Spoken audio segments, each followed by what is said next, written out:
Hello, and happy International Women's Day to anyone that is watching. Just as a few people join us, I'm all on my own for this lunchtime. So if you are joining me, please can you drop me a like, drop me a comment, let me know you're there, and I'm not just having a conversation with myself. But I wanted to go live this lunchtime. It's a bit of an unprompted one, so you didn't miss a schedule for this one, because I want to talk about two reports that have come out this month, just to keep everyone updated. Now we're 2 months into the year with exactly what's going on with the property market from the two biggest portals in the country's eyes. So we've got obviously Zoopla, and you can see the screen share to the side here. And I'm going to digest that and just translate what's going on. The first stat that you can see there, 7.8%, not so relevant, but what I'm really interested to talk about is that plus 5%, and actually what that means for people that are looking to buy property now and for the rest of the year, and also what that means for people looking to actively sell.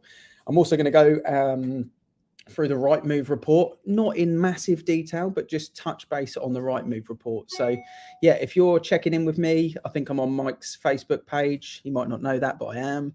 I'm on my Facebook page, or on the brand page. LinkedIn, if you're watching, drop a comment. Love to hear from you. And then we're on YouTube as well. So little lunchtime special. So the first thing, like I said, that I wanted to touch base is on this Zupla house price report. This came out on the 4th of March, so a couple of days old. And this stat here at plus 70% is something that we've been banging the drum about for the last 12 months. Effectively, they've taken an average over the last 5 years. So it's not just this year versus last year, and what the 4 weeks leading up to the 27th of February look like. So the majority of February. And demand levels are up by 70%. That's as high as I've seen that stat in terms of demand levels up. So with everything that's going on from an inflation perspective, it's not impacting buyers registering and actively looking for properties. But what is quite interesting is the first time that this statistic here has changed. Again, 5-year average over 4 weeks of February in comparison to the averages of the last 5 years. To actually see flow of supply, which basically means new properties coming to the market in the UK, up by 5%, it actually means that there are more properties coming to the market than what there has done previously. What we're not seeing, though, is the increase in stock levels growing. Normally, you would say, okay, there's more properties coming to the market, more properties start to show for sale in the new year in comparison to November and December, where typically it's much lower. Actually, that's not happening at the moment because of this statistic here, the plus 70%. So this is where the pendulum and the scales of demand and supply are so outbalanced. But it is positive news that more sellers are selling for people that are actively looking. So that's the first thing that I wanted to touch base on. And if you've got questions while I'm doing this, questions about this particular blog or this particular article or anything in reality at all, just fire them at me. I'll probably be on here for another 10 minutes live. But if you're watching it later on, then I can answer them later on as well. So here's what's going on with supply. So this graphic in particular here, I think this probably explains what most people are feeling. So demand is up by 70%. Number of sales agreed is up by 26%. Flow of supply is up by 5% that we spoke about, but stock levels in comparison is down by 43%.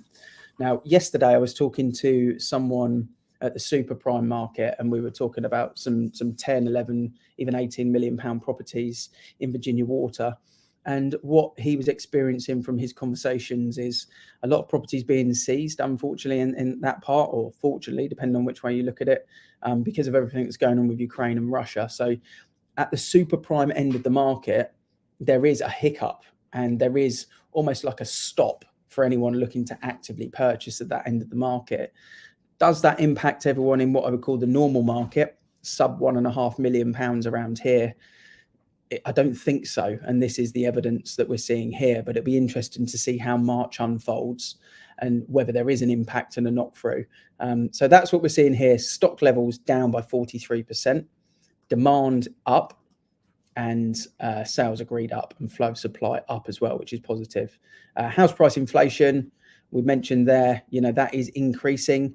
And just last month, we can see nearly 1% growth. And if you think of 1% growth on a month, that's massive, because we're talking compounding that over a year to 11, 12%. So that is a carry on from last year, although I don't think it will carry on like that for the remainder of the year.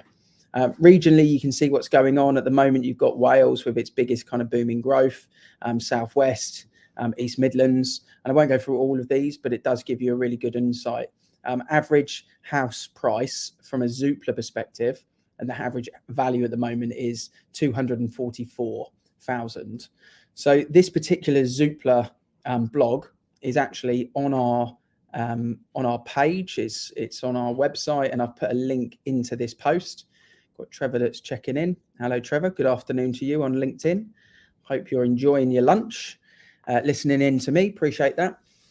We've also got another one that I'd like to show you as well, which is Rightmove. So Rightmove also do quite a good blog, actually. So let me jump into that one, and I'll just give you a little bit of an insight into what Rightmove's presentation looks like at the moment. So this is the Rightmove House Price Index. This came out at the end of February. What Rightmove is showing, it's got the biggest ever monthly price jump, and it sets a record as home movers have got the FOMO element of missing out. And we are seeing that, and we have seen that for probably quite some months now. But what does it actually mean? So asking prices, this is asking prices, not sale land registry data. So I guess more relevant, more current, but it is asking price. So February, we're seeing 348,000, nearly 349,000 on Rightmove. From a breakdown of sectors, first-time buyers purchasing across the UK at the moment around 215. Second steppers, so first-time sellers and second-time buyers at this more logical price range here. And then top of the ladder, the average sits at the top of the ladder at around 623. There's a bit of bloggy blurb, which I'm not going to read because that would be a very boring live video, but I will show you some of the trends. So what is going on with asking prices? February 2021, just shy of 320, and now you can see it up just shy, like we just said, of 350. So again, big jumps, and continually that graph is moving upwards. Trends, this is what's happened from a trend point of view. If we go back to February 17, you can see where the housing market was paused due to COVID just there, and then it sort of sat around this level, sort of peaking up and down for a couple of years in reality, and then bang, all the economic money went into the UK. People had a new change of lifestyle, and as a result, the market went forward. And that's quite a powerful statistic if you look at it across the last 5 years, I think. As we go into a few more of these graphics here, this is the average days to secure a buyer for the average seller. This is quite interesting here. I think this might be something to do with a low of demand in November and December. And then January, we saw it slightly increase to 44 days. In comparison, most of it had been dropping since the housing market reopened.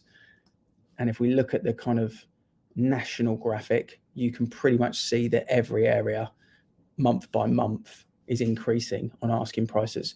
Fight back from London, because actually London was one of the main areas that did have a slight deficit, and that we're seeing probably one of the biggest changes. So that's interesting. I think that is a result of people going back to London.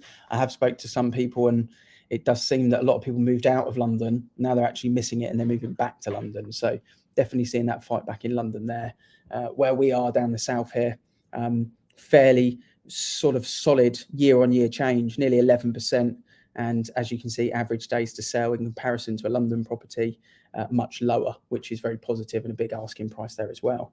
So that is what is going on with those two different reports. You can see those on our website if you want to check out the blog. I put some links into this video as well. So if someone wants to contact us or they've got questions afterwards, then by all means, fire us through a question on the contact us on the website, or you can book a valuation in with me or any of the avocado property professionals via the other link that's on there as well. Enjoy the rest of your lunch. Thanks for checking in, and hopefully you found that helpful.